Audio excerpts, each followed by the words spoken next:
வணக்கம் நண்பர்களே. இன்றைக்கான பதிவுன்னு பார்த்தீங்கன்னா, ஒரு நண்பர்களுக்குள்ளே நல்ல பழக்க வழக்கம் போயிட்டு இருந்துச்சு. அதாவது அந்த அண்ணனுக்கு வயசு வந்து ஒரு 55 வயசாச்சு. இவர் சம்மந்தப்பட்டவருக்கு வந்து ஒரு 40 வயசாச்சு. அவருக்கும் இவருக்கும் நல்ல பழக்க வழக்கம் போயிட்டு இருந்துச்சு. அப்போ பார்த்திங்கன்னா திடீர்னு வேலைக்கெலாம் கூப்பிட்டு வந்து நல்லா வேலைலாம் செஞ்சிட்ருந்தார். செஞ்சிட்ருக்கும்போது அந்த அண்ணன் வந்து 2 வாட்டி அட்வான்ஸ் கேட்டார். காசு வேலை செய்கிற இடத்துல கேட்டதுக்கு அந்த பையன் கொடுத்தவர் அப்பப்போ வந்து இந்த அண்ணன் வந்து அதிகமாக வேலைக்கு வர்றதில்ல.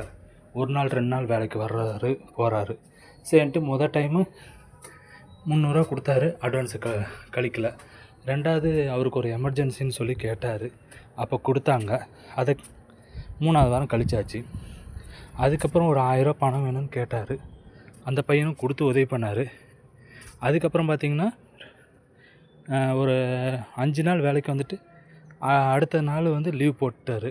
இதில் சம்பளம் காசு வந்து டெய்லியும் அவர் வாங்கிட்டே இருந்தார்.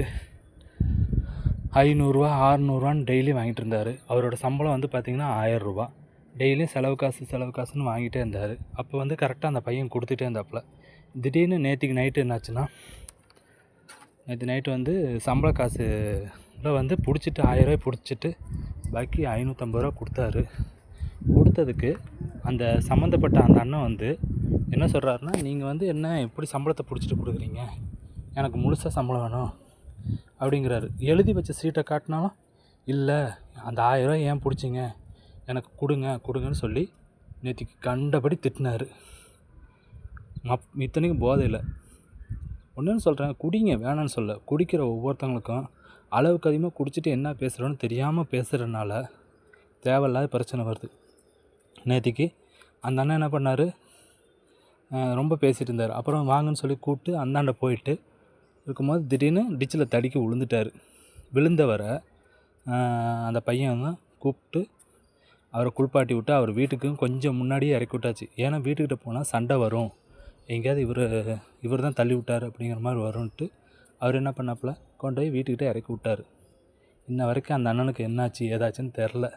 இருந்தாலும் அந்த பையனுக்கும் ஒரு மன வருத்தம் இருக்குது. அந்த அண்ணனுக்கு ஏதாவது பாதிப்பாயிடுச்சுன்னு என்ன பண்ணுறது அப்படின்னு. எதுக்காக இந்த வீடியோ பதிவு போடுறேன்னா, முடிஞ்ச வரைக்கும் யாராவது காசுன்னு கேட்டாங்கன்னு வச்சுங்க, வாழ்க்கையில் உயிர் போகிற சமயத்தில் கூட உதவி பண்ணக்கூடாதுங்கிற ஒரு பிரச்சனை வந்துட்டுருக்கு. அதனால் முடிஞ்ச வரைக்கும் இந்த வீடியோ பார்க்குற ஒவ்வொரு நண்பர்களுக்கும் நான் சொல்கிறது என்னென்னா, காசுன்னு யாராவது உதவி கேட்டாங்கன்னா சாப்பாடு வேணாலும் வாங்கி கொடுங்க. ஒரு 50 ரூபாய்க்கு மேலே யாருக்கும் காசு கொடுக்காதீங்க. தேவையில்லாத பிரச்சனை வரும். நன்றி, வணக்கம்.